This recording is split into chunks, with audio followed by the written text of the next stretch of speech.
Hi, my name is Giovanni, and I'm going to introduce you to ModalDecisionTrees.jl, an MLJ package for transparent modeling of temporal and spatial phenomena. Modal decision trees, or MDTs, are an extension of standard decision tree models that have the added ability of performing temporal and spatial reasoning, allowing them to capture complex patterns in time-dependent or spatially distributed data. In its current state, this Julia package allows you to address time series classification and image classification tasks, providing models that are transparent and interpretable like standard decision trees. Standard decision trees are the most commonly used symbolic learning models, where symbolic learning stands for machine learning based on formal logics. People usually turn to symbolic modeling when a certain level of transparency of the trained models is required. For example, in healthcare, where it is often required for AI models to provide explanations about their predictions.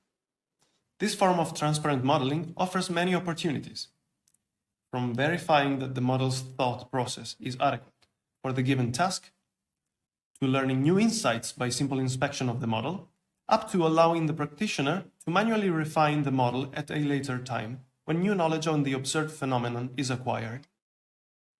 Unfortunately, standard decision trees have a major limitation. While today's most challenging and interesting AI problems often deal with non-scalar data, such as time series, images, and videos, decision trees are specifically designed to only handle scalar values. This forces practitioners to apply feature engineering methods that preventively reduce the data to a scalar description of itself.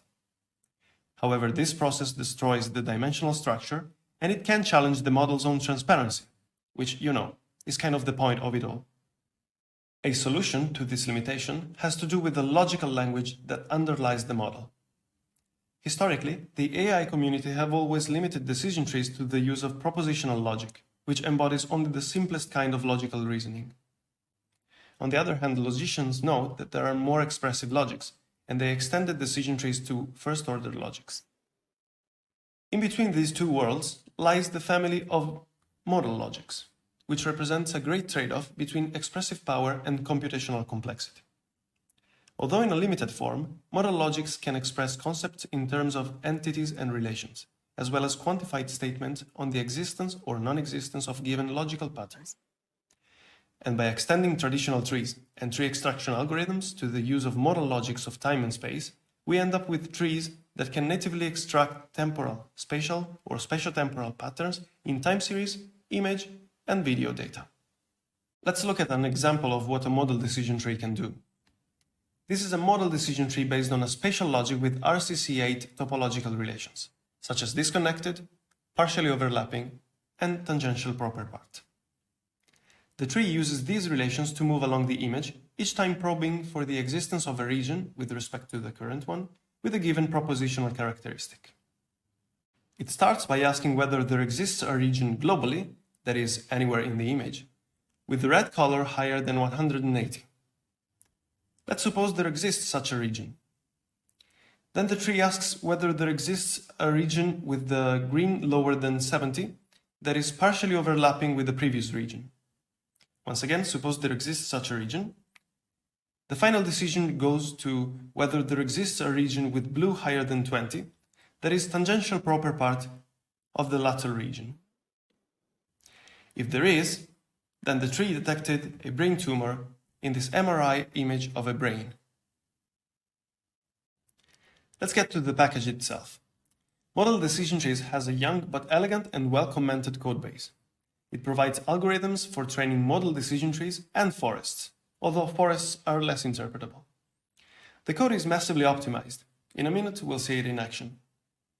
Interestingly, this approach can easily provide multimodal learning capabilities. That is, it can learn from combinations of scalar, temporal, and spatial data. At the moment, the package also has a few limitations, which are soon to be lifted. It can only address classification tasks and datasets with numerical variables.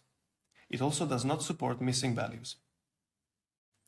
Additionally, despite the many optimizations at play, the learning process is still slow for large inputs.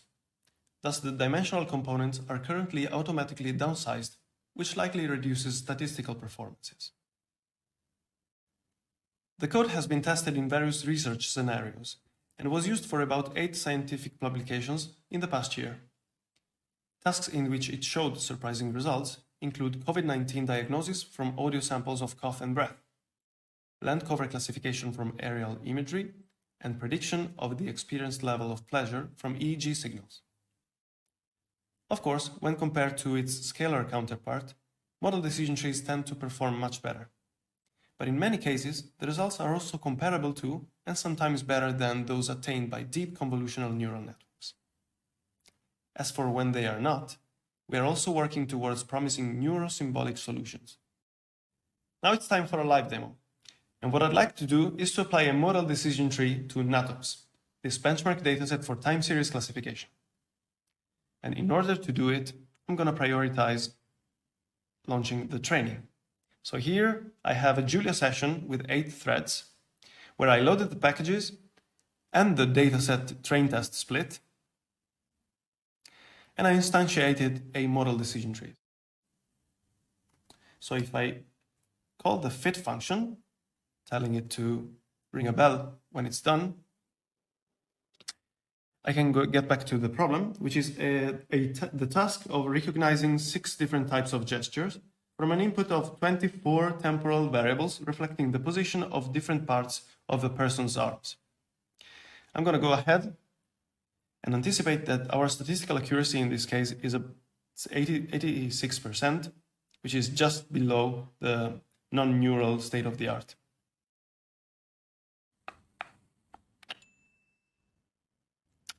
And once the model is cooked, we can call the print tree function to inspect it.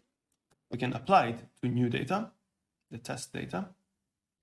And the confusion matrix tells us that the tree scored an almost 86% accuracy, which is about what we expected.